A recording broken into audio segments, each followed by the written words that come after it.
Auto cab కార్మికులతో తెలంగాణ ప్రభుత్వ చర్చలు సఫలమయ్యాయి. ఆటో క్యాబ్ కార్మికులు సమ్మె నిర్ణయాన్ని విరమించుకున్నారు. హైదరాబాద్ ఖైరతాబాద్ ఆర్టీఓ ఆఫీసులో కార్మికులతో అధికారులు చర్చలు జరిపారు. ఈ చర్చల్లో జూమ్ ద్వారా రవాణా శాఖ మంత్రి పొన్నం ప్రభాకర్ పాల్గొన్నారు.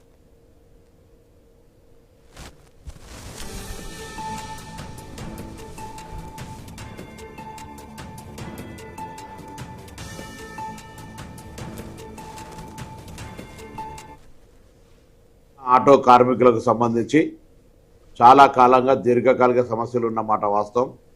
వాటిని గతంలో కూడా పరిష్కరిస్తామని చెప్పి దాని తదుపరి పని ఒత్తిళ్ల వల్ల మేము మళ్ళీ సమన్వయం కాకుండా పరిష్కారం కాలేదు.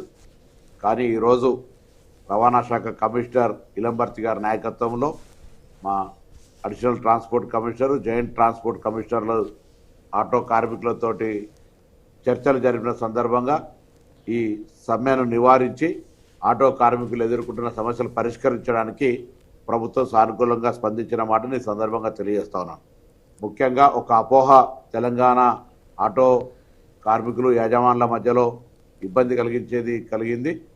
ఆర్టీసీ ఈవీ ఆటోలు కొంటుందనే ఒక దుష్ప్రచారం జరిగింది. అది అవాస్తవం. ఆటో క్యాబ్ కార్మికులతో తెలంగాణ ప్రభుత్వం చర్చలు విఫలమయ్యాయి. ఆటో క్యాబ్ కార్మికులు సమ్మె నిర్ణయాన్ని విరమించుకున్నట్టుగా తెలుస్తోంది. ఇక ఇదే అంశానికి సంబంధించి పూర్తి డీటెయిల్స్ మా ప్రతినిధి శ్రీనివాస్ అందిస్తారు. శ్రీనివాస్,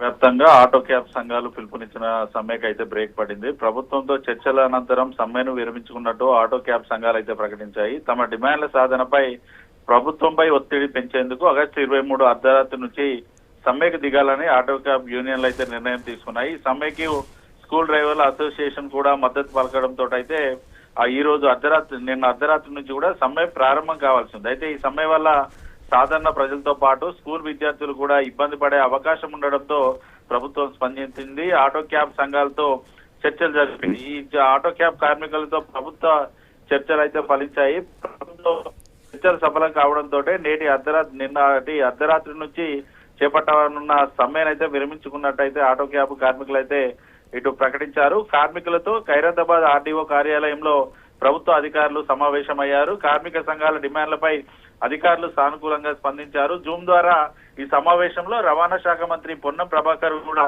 సానుకూలంగా స్పందించారు. మంత్రి పొన్నం ప్రభాకర్ తో పాటు ప్రభుత్వ అధికారులు తమ డిమాండ్లకు సానుకూలంగా స్పందించడంతో సమ్మె విరమించుకున్నట్టయితే ఆటో కార్మిక సంఘాలు అయితే ప్రకటన చేసిన పరిస్థితులు అయితే ఉన్నాయి.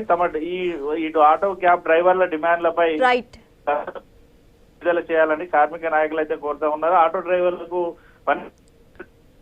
సాయంపై కేబినెట్ లో చర్చిస్తాం. ఆర్టీసీ ద్వారా ఈవీ ఆటోల ప్రచారం అనేది మాత్రం అవాస్తవాన్ని కొట్టిపారేస్తున్నారు. ఆటో ఛార్జీల సవరణ కూడా కమిటీ ఏర్పాటు చేస్తాం. 15 రోజుల్లో ఆటో ఛార్జీల కమిటీ నివేదిక, ఆటో కోసం యాప్ తెచ్చేందుకు కూడా ఐటీ శాఖతో చర్చలు జరుపుతామని కూడా ఇటు మంత్రి పొన్నం అయితే వారికైతే హామీ ఇచ్చారు. మరోవైపు గతంలో ఇటు అసెంబ్లీ ఎన్నికల సమయంలో వారికి ఇచ్చినటువంటి సంక్షేమ బోర్డుతో పాటు ఇతర కార్యక్రమాలకు సంబంధించినటువంటి హామీలన్నింటినీ కూడా తాము నెరవేరుస్తామంటూ కూడా మంత్రి పొన్నం చెప్పడంతో ప్రస్తుతానికైతే సమ్మెకైతే బ్రేక్ పడింది. మరి ముందు రోజుల్లో ఎటువంటి నిర్ణయాలు తీసుకుంటారో ఆటో క్యాబ్ డ్రైవర్లు ఏం చేస్తారు అనేది కూడా కొంత తేలాల్సి అయితే ఉంది. Sreeja, right, thanks for the update Srinivas.